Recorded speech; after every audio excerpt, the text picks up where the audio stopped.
నా పేరు ముచ్చిక రంజిత్ కుమార్ ద్వారా. ముందుగా అందరికీ 2025 నూతన సంవత్సర శుభాకాంక్షలు అండి. ఈరోజు ఈ వీడియో సారాంశం ఏంటంటే, ఈరోజు తెలంగాణలో 2025 జనవరి 1వ తారీఖున 16 మంది ఉద్యోగులను హాజరు కావట్లేదని చెప్పి సస్పెన్షన్ కాదండి, ఉత్తర్వులు తొలగింపినకి ఉత్తర్వులు ఇచ్చారండి.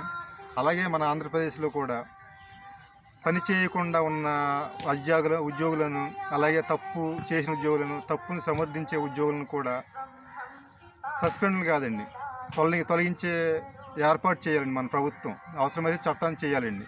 ముందుగా దీంట్లో రెవెన్యూ డిపార్ట్మెంట్ ఫస్ట్ ప్లేస్ని ఆక్రమించిందండి. రెవెన్యూ డిపార్ట్మెంట్ రోజులు కాదు, నెలలు కాదు, సంవత్సరాల తరబడి తప్పు చేసిన వాళ్ళని వెనకేసుకు వస్తుందండి. అంటే ఇండైరెక్ట్గా వారు కూడా తప్పును చేస్తున్నారు. అది ప్రలోభాలకు లొగ్గు, ఒత్తిడిలు చేసో ఏదోలాగా వాళ్ళు ఇచ్చేస్తున్నారండి. వాళ్ళకి భయం కలగాలంటే వాళ్ళు అనుకుంటున్నారు సస్పెండ్ మహా అయితే మన ప్రభుత్వ ఉద్యోగాన్ని ఎవరు చేస్తారులే, మనం సస్పెండ్ చేస్తారు, మనం ఇంట్లో ఉండి మళ్ళీ జాయిన్ అవ్వచ్చు అని చెప్పి అనుకుంటున్నారండి.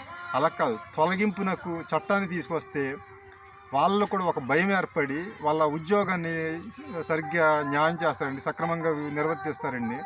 లేని పక్షంలో అటువంటి ఉద్యోగుల్ని తీసేసి నిరుద్యోగులు చాలామంది ఉంటున్నారండి, నీతిగా నిజాయితీగా పనిచేసేవాళ్ళు. అటువంటి వాళ్ళని రిక్రూట్మెంట్ చేస్తే ఇప్పుడు ఉద్యోగాలు లేవు అంటున్నారు. ఈ ఉద్యోగాలు చేసి న్యాయం చేయకుండా ఇలాగా తప్పుని సమర్థించే ఉద్యోగుల కన్నా వాళ్ళని తీసేసి కొత్తగా నిరుద్యోగులకు ఉద్యోగం ఇస్తే వాళ్ళకు కూడా రీప్లేస్మెంట్ ఇచ్చినట్టు అవుతుందండి.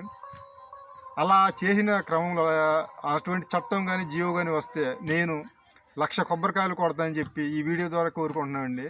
ముఖ్యంగా రెవెన్యూ శాఖలో చాలా అవినీతి నిండిపోయిందండి, కూరుకుపోయిందండి.